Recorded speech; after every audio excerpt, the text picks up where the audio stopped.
व्यापारी की सूखी लता जैसे फिर से हरी हो गई, यानी व्यापारी जो भिक्षुक बन गया था उसकी आशा एकदम से जाग उठी और वह फिर से हरी भरी हो गई, यानी उसे कुछ उम्मीद नजर आने लगी थी।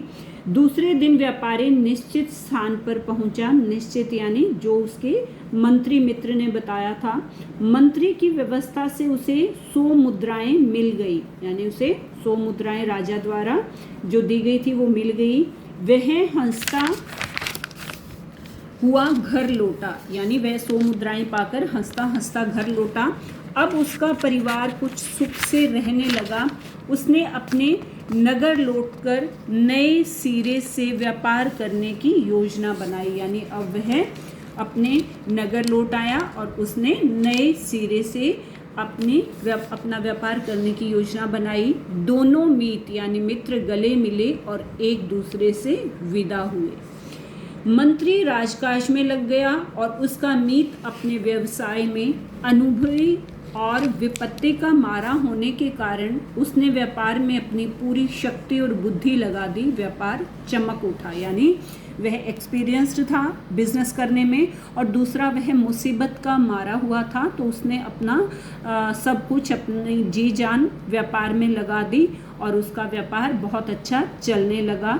उधर मंत्री संपन्न था, यानी मंत्री के पास सब कुछ था लेकिन सुखी नहीं, लेकिन फिर भी वह सुखी नहीं था। कारण यह था कि उसका बेटा बहुत नालायक था, यानी मंत्री का बेटा नालायक था। वह बहुत उपाय करने पर भी वह कुछ पढ़ लिख नहीं पा रहा था, यानी उसने काफ़ी उपाय किए थे मंत्री ने, लेकिन फिर भी वह पढ़ा नहीं।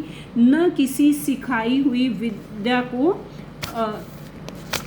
याद रख पा रहा था, यानी ना वह कोई विद्या याद रख पा रहा था। मंत्री को अपने मीत की याद आई जब वह अपने नगर आने की तैयारी कर रहा था, तो उसके बेटे ने भी साथ चलने की जिद पकड़ ली। यानी इस मुसीबत की घड़ी में फिर मंत्री को अपने मित्र की याद आई, तो जैसे ही वह अपने व्यापारी मित्र से मिलने की सोच रहा था तो उसके बेटे ने भी जिद पकड़ ली कि मैं भी आपके साथ चलूँगा। इसलिए उसे भी साथ लेकर वह मीत के पास पहुँचा, यानी अपने व्यापारी मित्र के पास पहुँचा। इस बार उसे उतना ही आश्चर्य हुआ जितना द्वारिका से लौटने पर श्री कृष्ण के मीत सुदामा को हुआ था। यानी जो मंत्री मित्र था वह व्यापारी मित्र के नगर में पहुंचकर आश्चर्यचकित रह गया था। और कितना आश्चर्य उसे हुआ कि जब सुदामा जो थे वो द्वारिका वापस लौटे थे श्री कृष्ण से मिलकर, तो जितना आश्चर्य उनको हुआ था, क्यों हुआ था? क्योंकि श्री कृष्ण ने उनको बिना बताए उनको बहुत सी धन संपत्ति और महल वगैरह उनको दे दिए थे। तो ऐसा ही मंत्री मित्र के साथ हुआ, वह आश्चर्यचकित रह गया।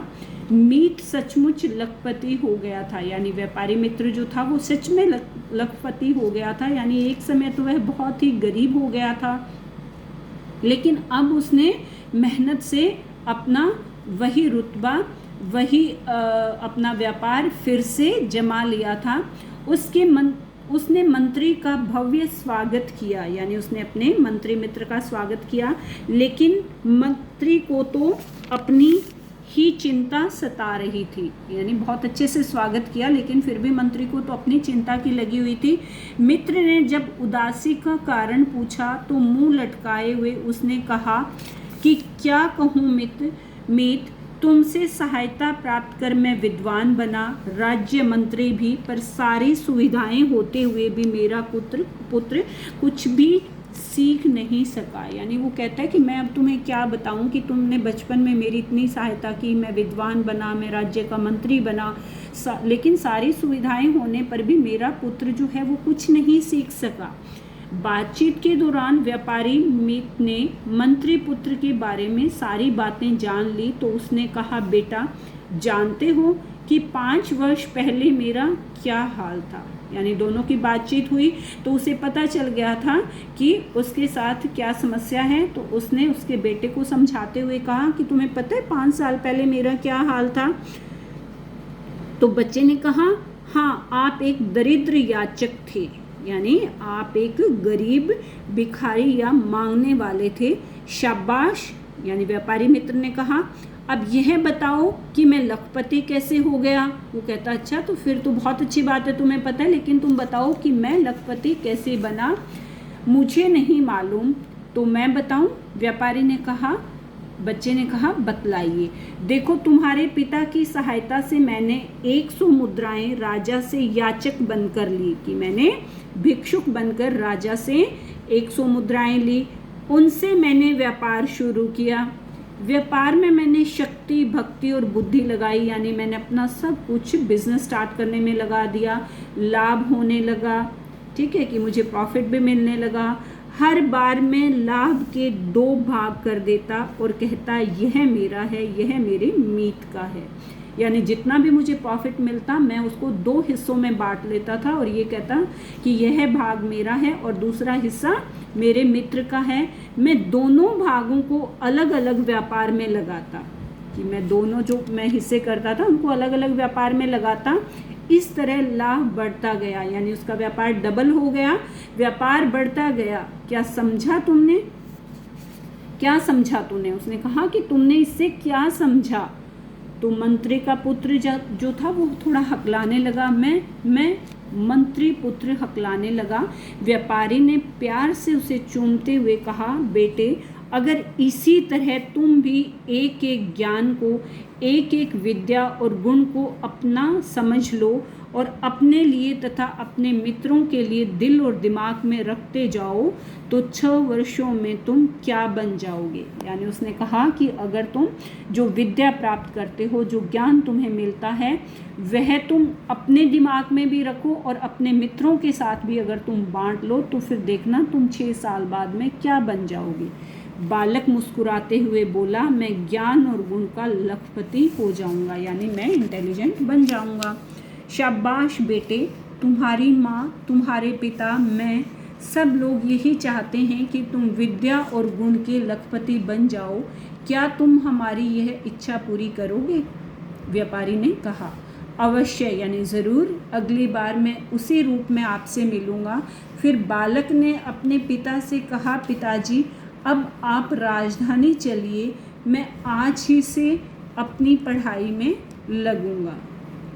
यानी मंत्री के पुत्र ने कहा कि आज ही आप चलो और आज ही मैं दिल से पढ़ाई करूँगा और पढ़ाई में लगूँगा। मुझे रास्ता मिल गया, अब जो कुछ मेरी समझ में आएगा सब याद होगा। यानी कहता कि अब मैं दिल लगाकर पढ़ाई करूँगा और सब कुछ मैं याद करूँगा।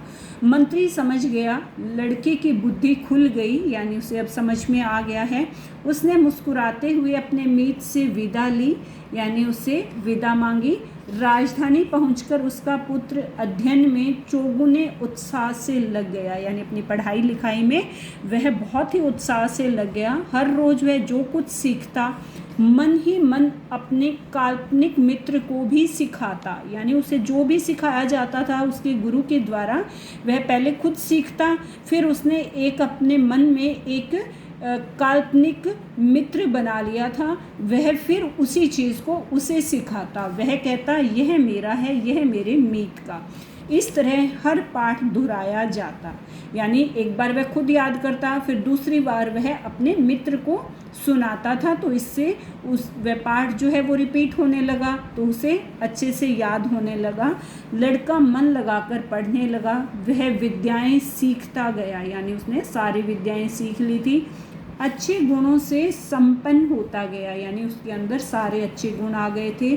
6 वर्ष बाद वह भी प्रकांड पंडित बन गया, यानी 6 साल के बाद वह भी एक बहुत ही अधिक, प्रकांड मतलब अत्यधिक या बहुत बड़ा पंडित बन गया और आगे चलकर अपने पिता का उत्तराधिकारी बना, यानी वह बहुत ही एक विद्वान पंडित बन चुका था। अब गुरुजी यह कहानी सबको सुनाते। फिर लेखक कहता है कि जो मेरे गुरुजी थे वह यह कहानी सबको सुनाते, विशेष रूप से उन शिष्यों को जिनका मन पढ़ाई में लगता ही नहीं था, यानी जो बच्चे बिल्कुल नहीं पढ़ते थे उनको वह ये कहानी जो है वे ज़रूर सुनाते थे।